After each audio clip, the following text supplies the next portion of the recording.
Welcome back to Casting the Net, where we seek to untangle the wide net that public health casts here in East Texas. This is the official podcast of the Northeast Texas Public Health District. Lately here in East Texas, the weather's been shifting a bit. We've been getting a lot of rain the last couple of weeks, and as they say, April showers bring May flowers. But around here, that also means fresh produce is just around the corner, and farmers market season is upon us for our WIC department. And with that being so, I wanted to invite our very own Tammy Proctor in. Farmers market season kicks off May 2nd. So we wanted to get on here and let Tammy kind of give us a breakdown of what we can expect for the WIC Farmers Market Program this year. Tammy is a registered dietitian and a nutrition education coordinator with WIC. She also serves in an administrative role for WIC, supporting nutrition services across the region at all 20 of our WIC locations. She works close with families to promote healthy eating habits and connects them to programs just like our WIC Farmers Market initiative that we have kicking off, like I said, May 2nd, coming up quick. So without further ado, welcome to Casting the Net, Tammy. Thank you. Thank you so much for having me. Yeah, so let's jump right in. So can you tell us a little bit about your role, first off, as a nutrition coordinator with the WIC department? Yeah, absolutely. So I do various things. So one of the main things that I do is I help plan and develop our nutrition education for all of our clinics that all of our WIC participants are going to receive. I also help run several key programs like the Farmers Market Nutrition Program and the Summer Nutrition Education Program, which was formerly known as the Summer Feeding Program. Okay. And then I also help coordinate all of the high risk within all of our clinics that we have, as well as when we have dietetic interns, I help to place them in the clinics that they're going to do their rotations in and make sure that they are meeting all of the criteria for that rotation. Oh, fantastic. So we have, is it 21 WIC clinics across East 20. Texas? 20, okay. Yes. Mm-hmm. So you're basically placing these potential, dietetic nutrition interns, or you're putting them in these different locations across East Texas? Yeah. So typically I work with the universities that we partner with. And so wherever they are closest as far as like where they live, we generally place them in that particular area so that it's easiest for them. Gotcha. So I kind of didn't think, I guess, I've been with NET Health going on 8 years. I think December will be 8 years. Yay, I'll be vested here soon. But what initially drew you to WIC? I mean, what'd you do beforehand? So I was a stay-at-home mom for 14 years. Yeah. And what a blessing. It was a blessing for sure. And my kids are both homeschooled. So my husband and I were talking, and he said, what are you going to do when the kids are grown up? And I said, well, I don't know. He said, I think it would be good, to start thinking about maybe you going back to school just in case you need a fallback for anything. And I said, well, I think that's a good idea too. So I ended up deciding that I landed on nutrition. And so I really, really loved learning about nutrition. Kind of a little bit of backstory about how I came to decide to go into that field was I had gotten sick and I'd been hospitalized. And when I was discharged from the hospital, they didn't really give me much direction. They gave me like a little paper that had a little bit of information on it. But I was still having a lot of health issues, and I did not have insurance at the time. And so I was utilizing Bethesda Clinic, which was a really big blessing to me. And I was just kind of paying out of pocket for what I could. And so no one really connected me with like a registered dietitian or anything like that to help with my specific health condition. And so I was just doing research, learning like as I went. And so I ended up, long story short, it progressed for several months, but I did eventually start getting better and learned how to kind of eat for what worked for me and how to feel good throughout the day. And so when I did finally get to a place where I was going back to school, that's kind of what pushed me in that direction. So I ended up deciding I was going to go do nutrition because I had done so much research behind my personal health condition. I thought there has to be lots of people out there that also don't know how to eat for different things that are going on in their life. And so I ended up going back to school for that. And when I went back to school, when you're going to school to be a dietitian, when I was going to school, we had to do a 1,200-hour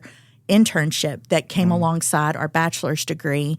And so when I was doing that, I rotated into the the Broadway WIC clinic. Oh, wow. And so I really, really enjoyed that rotation, as well as we did a week at the administration office. And I thought, wow, this is really cool. They do a lot of really neat things. And what really stood out to me is that, it's dietitians are needed in various roles. However, with WIC, we have the opportunity to really make impacts after seeing our families over and over. A lot of times we're seeing kiddos from birth until they're 5 years old. And so you're getting to see those kiddos and make lasting impacts on their life. And so I think that's what's so important about public health in general is like you're really impacting your community. So it's very rewarding in that sense. Oh, I could imagine so. Like you said, kind of like you can actually see changes in the progression of, it's not a one-off kind of somebody comes in for a service and you don't see them. I mean, certainly you may have those kind of experience in those individuals who maybe cycle in through WIC and then, cycle out, But I'm sure it's very rewarding to be able to see people who return and see them on a regular basis. It is, definitely. Yeah. So I graduated out of Texas State and I was a exercise sports science major. But I did have to take some nutrition classes, and the girl that I dated in college, she was a dietetics major. Oh, wow. So we'd watch a bunch of documentaries and stuff about, food and all that. And I think it's such a prime time, though. I think there is this shift where people are looking for locally grown food, with everything coming about, is our food good? Is it healthy? Is it poisoned? All the, it's like all the chemicals that are in the food. And, there's been lots of obviously talk about that over the past handful of years. And I think people are kind of looking for local butchers again. They're looking for produce again. They're looking for farmers markets, and even growing their own food. A lot of people have leaned into that too, right? Yeah. So it's really awesome to see this coming back. I myself have only probably shopped at a farmer's market. I can probably count on one hand how many times. Yeah. My wife, on the other hand, she does all the walking and visiting for me. She loves farmers markets. We've been to a handful of them in Dallas. It's awesome to see that we have them here in Tyler. Let's jump into the farmers market program itself. Yeah. So is this something that WIC has always done, or is this like something that was kind of new within the past? So WIC has not always done the farmers market. They have done it for many, many years. Prior to WIC doing it, I believe it was under NET Health through a different department. So, but we have done it for as long. I've been here for 6.5 years, and it's been going for as long as I've been here. I was actually a WIC mom when my first child, and so when I was on WIC, they were doing the Farmers Market Nutrition Program at that time as well. And he was born in 2003, so I'm not sure who was running the program, but I was receiving the benefit from it. So yeah. Okay.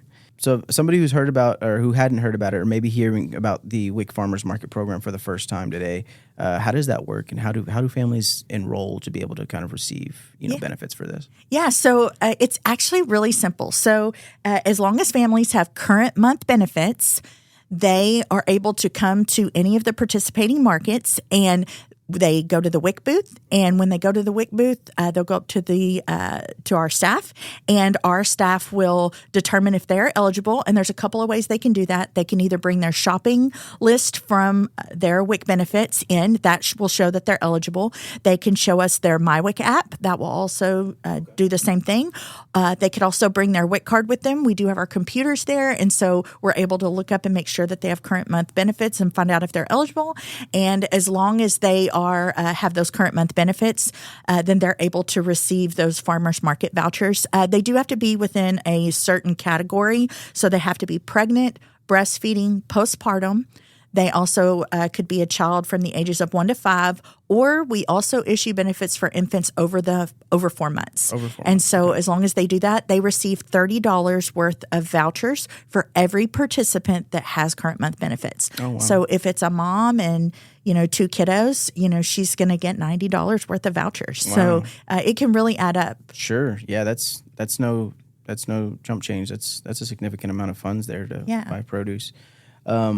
What types of foods are typically available at these farmers? Does it kind of vary from season to season, or? It does not. So the Texas Department of Agriculture typically gives us a full list of all of the fruits and vegetables that are available, but it's basically anything that is a fruit and vegetable. It does have to be locally grown, and so So they're able to purchase those items. We have a full list located on our Facebook page that has everything on there. But basically, it's fresh fruits and vegetables. They can also do cut herbs. So if they have like basil that's been cut, it can't be like the whole plant, but if it's been cut, they can purchase those items as well.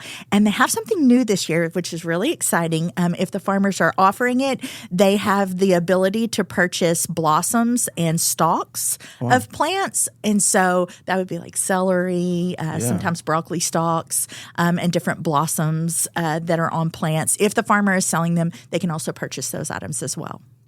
Fantastic. Yeah. So being that this is kicking off May 2nd, what do families need to know about the program right now? Like, where can they go, and how do they get started? Yeah, sure. So, what they'll do is they'll go to one of the participating markets, and I will share that information with you. So, there are 4 total locations that they can go to. The first one is Rose City Farmers Market. Okay. That's located at 221. Right next to 221 South Broadway, sure. And that is right next to the East Texas Brewing Company. They do it right there in that parking lot. They are going to be open on Saturdays. They start May 2nd and they go all the way through October 31st, and they're open 8 to noon. They do voucher issuance and moms can shop there. Then we have the White House Farmers Market. They are located at 109 East Main Street in White House. They are open on Saturdays, May 2nd through October 31st. They are open 9 a.m. to 12 p.m. Same thing, they offer the ability to receive vouchers and to shop. And then on Thursdays, we have our Broadway WIC clinic that does a roadside stand there at their clinic. And they're located at 815 North Broadway. So every Thursday, they offer something a little extra. So it's really cool at Broadway. They do a cooking demonstration. Okay. They also issue vouchers, and then they have the ability for families to go in and shop. And so with that cooking demonstration, our staff at WIC there are going to showcase something that is currently offered at the farmers market, and they'll do some sort of recipe to show families how to utilize that fantastic. Produce. So that's really fun and cool. And then they're open 9 to noon, and they start May 7th through September the 24th. So the way that it works is our vouchers are only issued May through September. Okay. However, our families can continue to shop through October. Okay. And then the very last place that they can go is the Farmer's Garden roadside stand.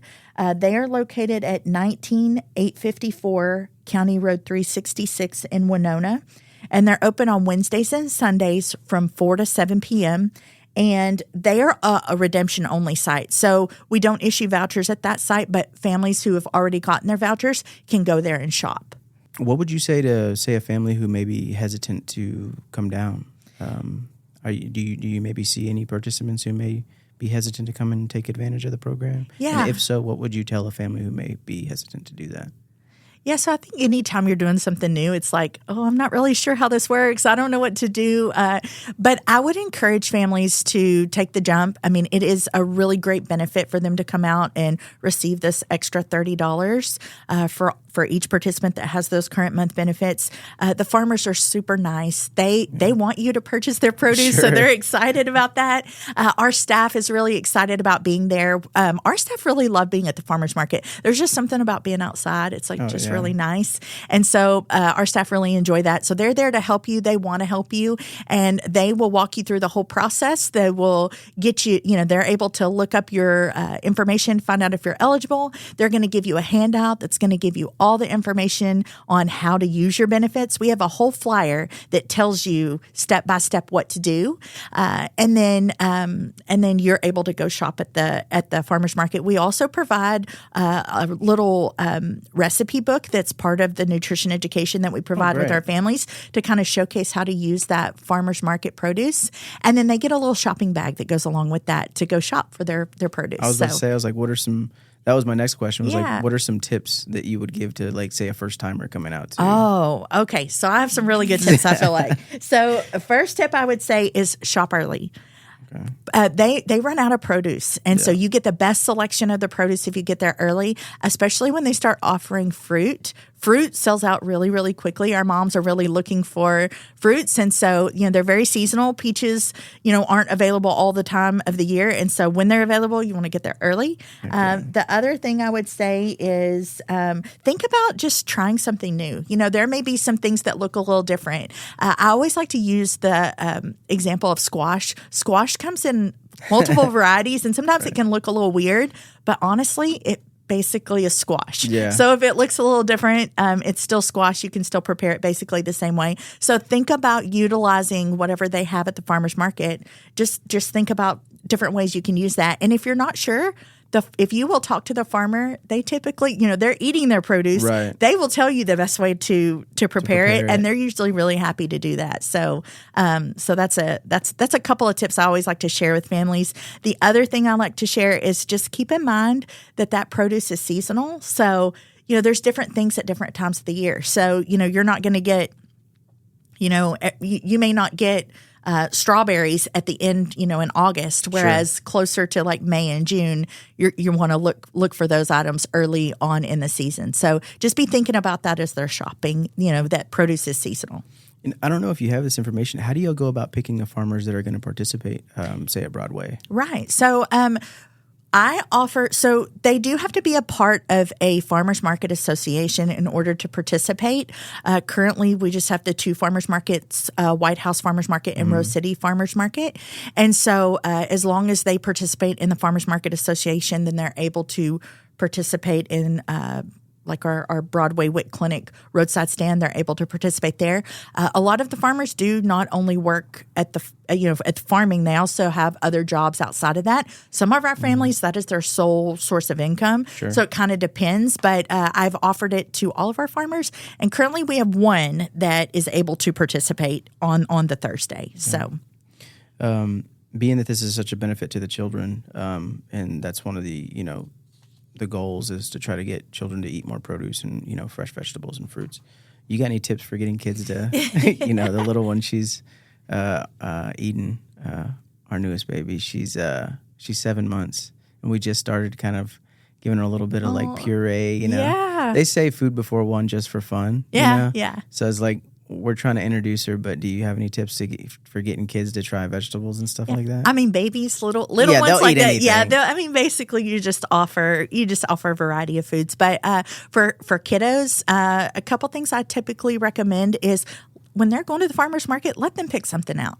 When kids have a say in something, they're a little more interested in potentially eating it. Yeah, exactly. Or if they have like a favorite, let them pick out their favorite. And it's a really good opportunity to teach kids as you're going to the farmer's market about, what good produce looks like, And so I do always encourage that. Like, get your kids involved. Get them involved in the cooking process. That's another really great way to get kids to eat things, is to definitely just like let them do some of the cooking. So, you can do that at all ages. Even a 1-year-old can do some of the things. So, obviously they're not cutting vegetables up, but they can do age appropriate things. So they might be able to toss the veggies in the bowl, or they might be able to go throw things away. Or I don't know, man. I've seen some TikTok mom with their little ones, and they give them the little plastic knives and stuff. And some of these little, like, I'm saying like maybe under a year, if not a year, like cutting up little stuff. And it's just whoa. Exactly, yeah. The cool thing about kid-safe knives are they're really inexpensive. You can buy them on Amazon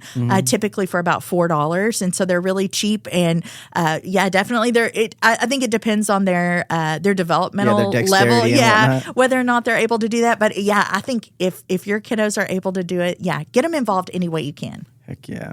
So this is a little bit more of a general question regarding WIC. If somebody is eligible for WIC but not enrolled, what should they do? That way that they can capitalize on the farmer's market. Yeah, so I would encourage families, if they do not have current WIC benefits, call their local office. If they call their local WIC office, we can work on getting them an appointment, and then we can get them where they have those WIC benefits, and then we can work on getting them those farmers market vouchers so they can take part of that additional benefit of the farmers market vouchers. And I'll be sure to link that in the show notes here. We'll have a link to all of our different locations. We have a page on the website that lists all of our WIC locations across East Texas. Yeah. So I'll be sure to link that in the show notes. So once you kind of get the moms and the kiddos in the door, from a nutrition standpoint, why are these foods so important for mom and kids? Oh, yeah. So, of course, fruits and vegetables are really important because they have nutrients that you don't get anywhere else. And so that, of course, is really important for them. But above and beyond that, farmers markets specifically, one of the great benefits of those is getting that fresh local produce. So produce starts losing its nutritional value once it's picked. And so the good thing about the farmers market is families are going to that market and that produce has been picked very fresh. And so they're able to maximize the amount of nutrients that they're getting in their food. So that's one of the really great benefits of shopping at the farmers market is they're going to get the maximum amount of nutrients. The other thing is also farmers markets also offer different varieties of fruits and vegetables. And so, when you go to the grocery store, there may only be like one or two types of squash. Whereas when you go to the farmers market, you're getting different varieties of those types of squash and sometimes different colors of different things. And so that's really beneficial. If you've ever heard eat the rainbow, that's really important because all those colors represent typically different nutrients that you're getting in your food. So you want a variety of colors in there. And so that's another really great benefit is seeing all the different colors that they're able to get in whenever they're shopping for that produce. So yeah, if somebody wants a little bit more information, say about the farmers market, is there anybody they can reach out to specifically or call? Yeah, absolutely. So they are always welcome to call our Broadway WIC clinic. They are typically going to be one of the best places to call. They can reach the Broadway WIC clinic at 903-592-7635. And then also they are also welcome to go to our Facebook page, NET Health WIC Farmers Markets. And so they're able to go straight there. And that's going to have all of the information on it. When they go to the farmers market or if they go to the WIC clinic, they have flyers there. And so the flyer has a QR code on it as well. So they can scan the QR code and it'll take them straight to our farmers market Facebook page. That's fantastic. This is really exciting. I'm definitely going to be there. I'll be out there as soon as this kicks off. This is going to be, this is starting up in May 2nd. And this is a handful of them are going to be going all the way through October 31st, correct? Correct. So, yeah, guys, if you know anybody who may be interested, get some fresh produce. Again, this is for eligible WIC participants. Now, say somebody walks up who isn't part of WIC. Can they still buy from these farmers? Oh, absolutely. The farmers market is open to the whole community. And so, people are able to purchase. Our WIC participants, like I mentioned, they get the $30 worth of vouchers. And I should probably share this information as well. So they get $30 worth of vouchers. There are 5 $6 vouchers in their little booklet that they're going to get. Okay. So when they are shopping for that produce, they can't break the booklet down any less than a $6 voucher. Our farmers are aware of that. And so they can only purchase in multiples of 6. So they could purchase something that's $6. They could purchase $12 worth of produce, $18 and so forth. But they have to utilize the full amount. The farmer can't give any change. And so they're able to do that. However, if they go over their amount, they're welcome to pay with regular money as well. So it's open to anyone in the community. And of course, our participants are only allowed to purchase the items that are allowable for a farmer's market. But there are so many different vendors at the market. There are people selling bread and honey and plants and flowers and locally crafted, items and things like that. So farmers markets are a wonderful thing. And they offer more than just produce. They offer a variety of things that are local and locally grown, locally made. That's fantastic. Yeah, I'm really excited about this because I'm definitely going to be. I usually do try to make it down at least once or twice a year once we actually kind of get up and going. But there are a few locations that we have on our list that I haven't been to that we're doing, and I'm definitely going to see about making a stop. Yeah, they're really fun. And I'll say this, not only do they, of course, have all of the items that you can purchase, but a lot of times they're having live music there. So they're having local musicians that play. And so that's really fun, too, to kind of go. And it's really an experience. Yeah. Do you prefer the weekend farmers markets, or do you try to go during the week? So I've never been to one of the markets I've been to the Broadway, of course, WIC Clinic Market. But I've only been to the White House and the Rose City markets. But I really enjoy both of them. They're both really wonderful. We're definitely going to have to check those out. Well, Tammy, I really appreciate you taking the time to come on and share all of this as we get ready to kick off farmers market season. Again, this is going to be starting May 2nd. For more information, be sure to check out our website at mynethealth.org. We have all the locations and times listed for each of these markets on our community calendar. You can also follow us on social media to stay up to date with everything happening. As Tammy said, be sure to check their social media pages. We'll have those linked in the description. And if you enjoy this episode, be sure to like, rate, and share the show. It also helps us reach more people across East Texas. So thank you for tuning in for Casting the Net, and we'll catch you on the next one.